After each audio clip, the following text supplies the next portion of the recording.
Kuna pesa nilipigania sana ya kahawa, ya madeni ya wakulima ya kahawa. Hiyo pesa haijakuja, na hiyo pesa tulipitisha kitambo. Tungetaka kuuliza hii pesa iachiliwe. Kuna pesa ya Cherry Fund nilikuwa nimepigania 4 billion, ikaachiliwa only 500 million. Hiyo pesa tungetaka iachiliwe isaidie wakulima. Tungetaka pia kusema mambo ya fertilizer, subsidized fertilizer. Watu wakulima wa kahawa na majani chai wanapatiwa kidogo sana, wengine wanapatiwa mingi. Tungetaka pia kuuliza, kwa sababu ni pesa ya umma natumika, kuwe na equity. Wakulima wa kahawa, wa chai, wa viazi, wa carrots, kila mkulima asaidike kwa hiyo mambo ya mbolea ya bei nafuu ambayo imesimamiwa na serikali, ambayo inatoka kwa ile kodi ambaye tunatoa. Na tukifanya hivyo tutakuwa tumeendelea na ile njia ambaye inatakikana.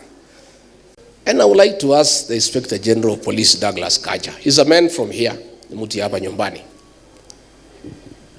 Wewe unajua hao watu walitupiga.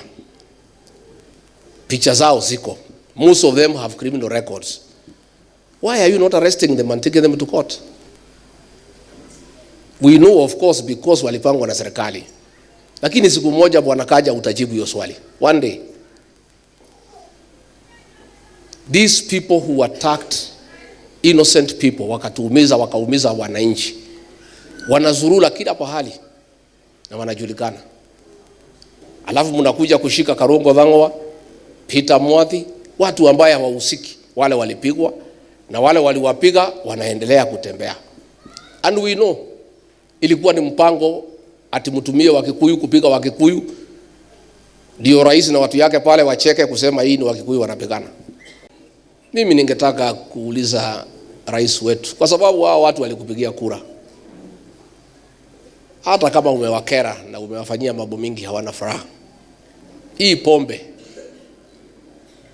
inaua watoto, simamisha kwa sababu uko na uwezo. Sababu mimi nilikuwa nimesimamisha nikiwa naibu wa rais. Hakuna haja tukubalie pombe iue watoto ati ndio mhujumu ile kazi ambayo nilifanya.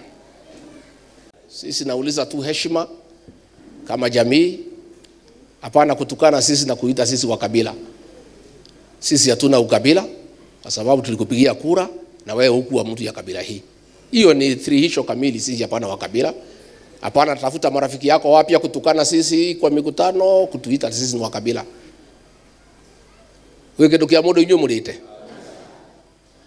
Muachana na sisi. Chukueni kiti, fanyeni vile mnataka, lakini wacheni kutukana jamii.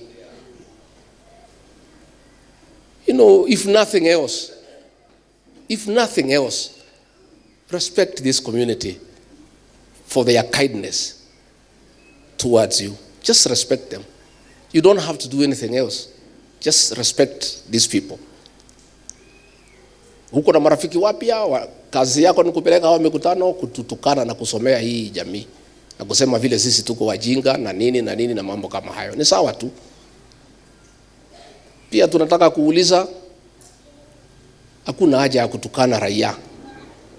Hao wananchi wakitoa maoni yao, wewe sikiza tu. Hata kama upendi, hakuna haja kusema wako na mapepo, kwa sababu hakuna haja. There's no need. Nyinyi mko na mapepo? Sasa hakuna haja. Kama ni maneno ya ng'ombe unasema hii watu ni stupid nini, hakuna haja kutukana watu. This is not necessary. Especially watu ambaye walikupatia kazi, wakakupatia kura, wakakufanya mema, wakakufanya mfalme. There is no need to abuse the people of Kenya. Just listen to what they are saying. If you don't like it, it's okay. But there is no need to abuse the people of Kenya. Hata juzi naona wahubiri wanatukano, ati wengine hawajasoma. Sasa some of us have no capacity to know yule mhubiri amesoma na hajasoma. Sisi tunasikiza neno. Ile tumesikiza hapa, hawa wamesoma hapa bado soma. Basi hiyo tu. There is no need to be abusive. There is no need to use vulgar language. Just respect the people of Kenya because it's the right thing to do. Kwa hivyo sisi tunataka kusema vile mlitutoa tumekubali. Mwache kufuata sisi. Walitufuata pale Limuru. Na ni mzuri tueleze kwa sababu ile mpango ilikuwa pale ni ya kuua mimi. Kwa sababu ile kijana moja alikuja na ile chuma alikuwa ananitafuta. Akagonga kijana moja ambaye alinizuilia. Na hiyo chuma ingenigonga singetoka hapo. Na tumekuja kujua ilikuwa ni mpango ya serikali. Watafute vijana wa Kikuyu. Wawatume waue Rigathi Gachagua, alafu wawashike, wapeleke kotini, waseme ni Mkikuyu ameua nani? Ni njia tu ya kutupiganisha. Hapo walikuwa wamepanga mikutano yote nikienda, wanatafuta vijana wa Kikuyu wale hawana kazi, wanapewa pesa, wanakuja wanafuruga mkutano, alafu vijana wetu wanapigana na hawa, alafu sasa rais na watu yake wanacheka pale, wanasema hii ni Wakikuyu wanafanya nini? Sisi tungetaka tuseme, tafadhali, hii jamii iheshimiwe. Sisi tulikupatia kura ukakuwa rais. Hata kama hutaki kutufanyia kazi, hata kama hutaki kutusaidia, wacha kupiganisha watu wetu. Wachana na sisi tukae vile tuko. Na mimi nataka kuomba vijana wetu, tafadhali, msitumike kupiga ndugu yako. Msitumike kupiga dada yako. Mimi najua hamuna kazi, ni kweli. Lakini msipewe pesa kwenda kutoa fujo. Na hii maneno yote tunaelewa ile naendelea. Ni ya kupiga. Kuna pesa nilipigania sana ya kahawa. Ya madeni ya wakulima ya kahawa. Hiyo pesa haijakuja. Na hiyo pesa tulipitisha kitambo. Tungetaka kuuliza hii pesa iachiliwe. Kuna pesa ya Cherry Fund nilikuwa nimepigania 4 billion. Ikaachiliwa only 500 million. Hiyo pesa tungetaka iachiliwe isaidie wakulima. Tungetaka pia kusema mambo ya fertilizer. Subsidized fertilizer. Watu wakulima wa kahawa na majani chai wanapatiwa kidogo sana. Wengine wanapatiwa mingi. Tungetaka pia kuuliza, kwa sababu ni pesa ya umma natumika, kuwe na equity. Wakulima wa kahawa, wa chai, wa viazi, wa carrots, kila mkulima asaidike kwa hiyo mambo ya mbolea ya bei nafuu ambayo imesimamiwa na serikali, ambayo inatoka kwa ile kodi ambaye tunatoa. Na tukifanya hivyo tutakuwa tumeendelea na ile njia ambaye inatakikana. And I would like to ask the Inspector General of Police, Douglas Kanja. He's a man from here, ni mtu hapa nyumbani.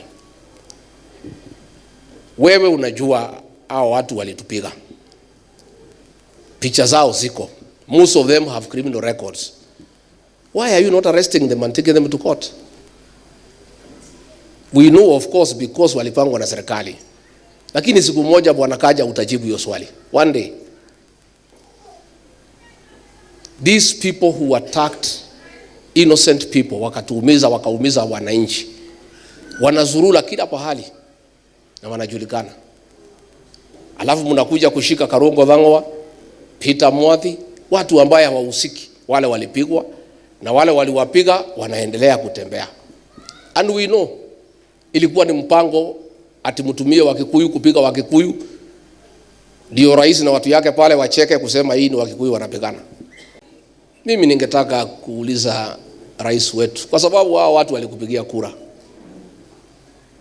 Hata kama umewakera na umewafanyia mambo mingi hawana furaha. Hii pombe inaua watoto, simamisha kwa sababu uko na uwezo. Kwa sababu mimi nilikuwa nimesimamisha nikiwa naibu wa rais. Hakuna haja tukubalie pombe iue watoto ati ndio mhujumu ile kazi ambayo nilifanya. Sisi nauliza tu heshima kama jamii, hapana kutukana sisi na kuita sisi wa kabila. Sisi hatuna ukabila kwa sababu tulikupigia kura na wewe hukuwa mtu ya kabila hii. Hiyo ni thihirisho kamili, sisi hapana wa kabila. Hapana tafuta marafiki yako wapya kutukana sisi kwa mikutano, kutuita sisi ni wa kabila. Wewe kidokia modo inyo mulite. Muachana na sisi. Chukueni kiti, fanyeni vile mnataka, lakini wacheni kutukana jamii. if nothing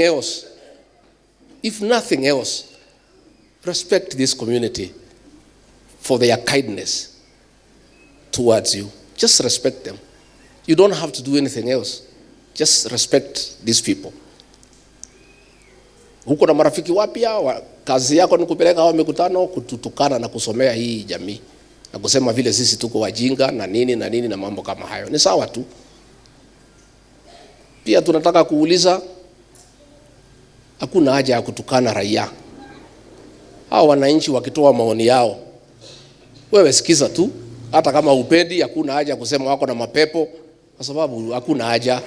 There's no need. Nyinyi mko na mapepo? Sasa hakuna haja. Kama ni maneno ya ng'ombe unasema hii watu ni stupid nini, hakuna haja kutukana watu. This is not necessary. Especially watu ambaye walikupatia kazi, wakakupatia kura, wakakufanya mema, wakakufanya mfalme.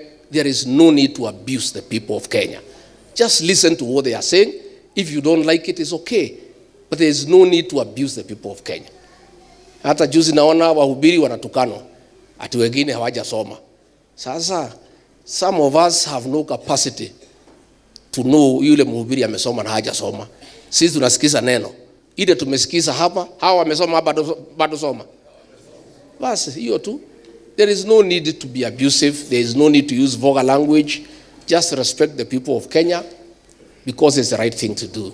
Kwa hivyo sisi tunataka kusema vile mlitutoa tumekubali. Mwache kufuata sisi. Walitufuata pale Limuru. Na ni mzuri tueleze kwa sababu ile mpango ilikuwa pale ni ya kuua mimi. Kwa sababu ile kijana moja alikuja na ile chuma alikuwa ananitafuta. Akagonga kijana moja ambaye alinizuilia. Na hiyo chuma ingenigonga singetoka hapo. Na tumekuja kujua ilikuwa ni mpango ya serikali. Watafute vijana wa Kikuyu. Wawatume waue Rigathi Gachagua, alafu wawashike, wapeleke kotini, waseme ni Mkikuyu ameua nani? Ni njia tu ya kutupiganisha. Hapo walikuwa wamepanga mikutano yote nikienda, wanatafuta vijana wa Kikuyu wale hawana kazi, wanapewa pesa, wanakuja wanafuruga mkutano, alafu vijana wetu wanapigana na hawa, alafu sasa rais na watu yake wanacheka pale, wanasema hii ni Wakikuyu wanafanya nini? Sisi tungetaka tuseme, tafadhali, hii jamii iheshimiwe. Sisi tulikupatia kura ukakuwa rais. Hata kama hutaki kutufanyia kazi, hata kama hutaki kutusaidia, wacha kupiganisha watu wetu. Wachana na sisi tukae vile tuko. Na mimi nataka kuomba vijana wetu tafadhali, msitumike kupiga ndugu yako. Msitumike kupiga dada yako. Mimi najua hamuna kazi ni kweli, lakini msipewe pesa kwenda kutoa fujo. Na hii maneno yote tunaelewa ile naendelea. Ni ya kupiganisha hii jamii. Wamepiganisha viongozi, sasa walikuwa wanataka kupiganisha vijana. Kwa hivyo tujihadhari, tusitumiwe vibaya.